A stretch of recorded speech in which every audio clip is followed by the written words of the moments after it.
This is the first event of its kind in Leeds, but not in the world.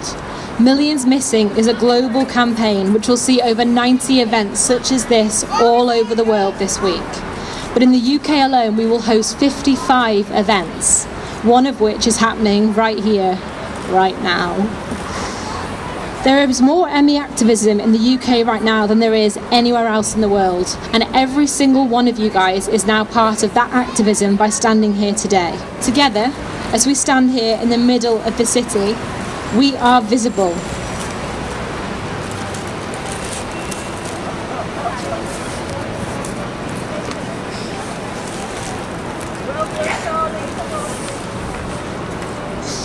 We are, sorry.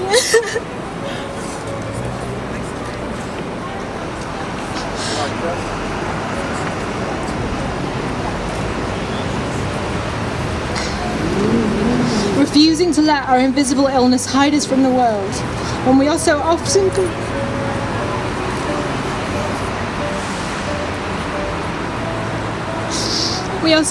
confined to the walls of our bedrooms. Each shoe you see before you represents a person with ME.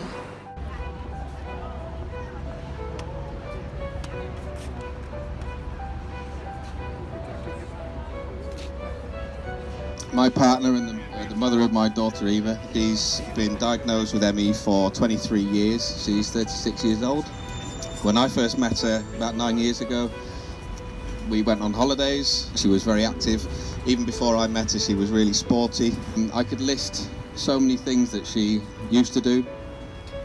And 2 years after the birth of Eva, she really got struck down. She's now housebound, so she is missing. She's in our lives when we're at home, but not when we're out and about. Professor Davies believes there's going to be a cure. I don't think he says that lightly, and I think that's the main reason why funding and research is so key to giving people their lives back. Me is choosing between having a shower this evening and being able to go to work tomorrow. It's having to lie down halfway up the stairs to stand even half a chance of reaching the top. It's constantly living life on a knife edge, wanting to do as much as possible, but knowing that doing just 10 minutes more than my body's capable of could land me in bed for a week, for a month, forever. And it's being angry. Being angry that the only treatment available on the NHS has been found to make over 60% of patients worse. And it's being angry that if this was the other way round, and if 80% of people with ME were male, we probably wouldn't have been dismissed for decades.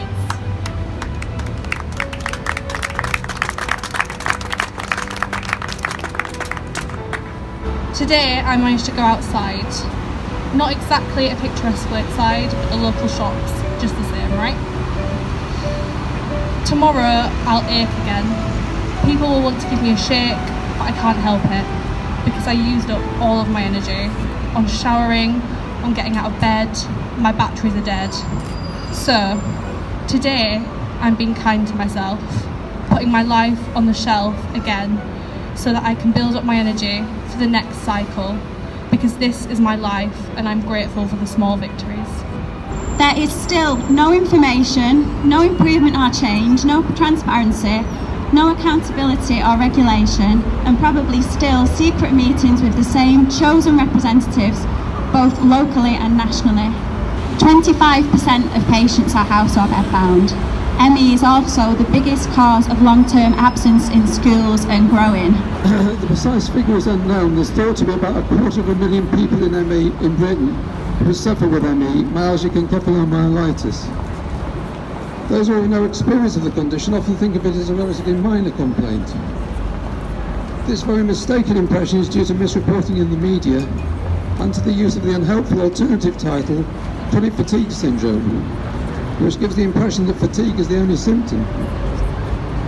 In actual fact, people with ME have many symptoms, including problems with memory and concentration, sleep disturbance, muscle and joint pain, flu-like malaise, swollen glands, sensitivity to noise and temperature, and in particular the cardinal symptom of post-exertional malaise, the worsening of symptoms in response to exercise, usually with a delayed effect.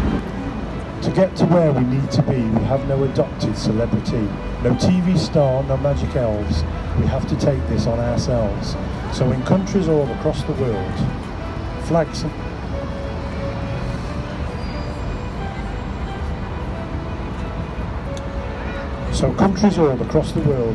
banners be unfurled. Pairs of shoes, sadly on display, for millions missing every day. So I asked the Secretary of State for Health, who's Matt Hancock, what assessment the department's made of feasibility of collecting data on the prevalence of ME for each clinical commissioning group. So that's like an area, how many cases of ME there are. And the response I got was, no assessment has been made. In 6 years at med school, I didn't have a single lecture on ME. I think there's one tiny paragraph in the main medical textbook for ME, which is called Kumar and Clark's Clinical Medicine, and all it says is try psychotherapy. I'd also like to take a second, if we can, just to pay respect to Marion Crofts. She died aged 21 in May of 2017. She'd been sick with ME for many years, but for the last 3 of her short life was spent bedbound. She was a beautiful girl that was duly tortured with the pain of her disease. Her change tortured her mother and many others as they watched how the disease tormented her. She died weighing just over 80 pounds, that is less than 6 stone. She could no longer take more than 2 bites before she would vomit. 2 years before her death, she wrote, "Having severe ME is like being trapped inside your own body every single day. Spread awareness, and all of us and all of those who have lost our lives." And sadly, she is now part of this list. An inquest ruled that she was killed by ME. You feel like you're dying. You can't cope with light. You can't cope with noise. Memory goes. Your words, I'm having to concentrate very, very hard just to formulate some words. Gilderdale, who again, I'd like to pay particular respect to, because this is one that I think a lot of us here will remember. Lynn died on the 4th of December 2008. Lynn was a healthy teenager in the UK who enjoyed swimming, sailing and cycling when she was struck by ME at age 14. The disease left her bedridden, partially paralysed, unable to talk or drink, along with acute cognitive problems and horrific pain. She left her mother Kay, who was an advocate for ME, both who cared for her. One journalist who wrote a story about Lynn said, "I have seen children in Africa suffering from starvation. I have met people dying of AIDS, patients paralysed from the neck down, others in the last stages of terminal cancer, but I have never seen a living person as desperately ill as Lynn Gilderdale." Tear up the sheet of paper with your aspirations written down on. Tear the sheet of paper into tiny pieces and throw them to the floor. Commit littering where you are now. Don't hold back. Done it. Do this every day, every hour, in the street, in your seat, in your car, in your kitchen, in your bed. Do it where you stand, where you cook, where you think. I don't want to be lying in a hospital bed, being IV fed and wishing to attend events such as this. Instead, I want to be the person organising them. I don't want to be ill in 10 years' time and know that male pattern baldness still is getting more funding than the disease that might one day kill me. I want to change, and I want to get the change that we all deserve. With actions such as Millions Missing, we demand the treatment and research that we deserve. Today, we have over 100 supporters. I actually think we've had quite a lot over 100 supporters, so thanks. We've also had way over 100 shoes. But we have all had one goal, and that is for health equality for those with ME. Thank you.